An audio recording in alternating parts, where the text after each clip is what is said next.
Hi, I'm Becky at Kitronik, and this is the Mai-Z the MouseBot for BBC Microbit lesson in a box. Let's have a look at what's inside.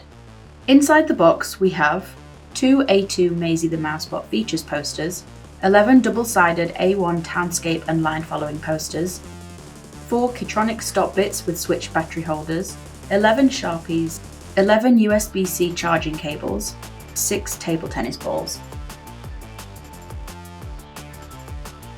11 Mai-Z the MouseBot units, all securely packed within a durable, stackable box for easy storage. The Mai-Z the MouseBot lesson in a box also includes over 250 pages of resources containing UK and US curriculum alignment documents, lesson plans, presentations and example code.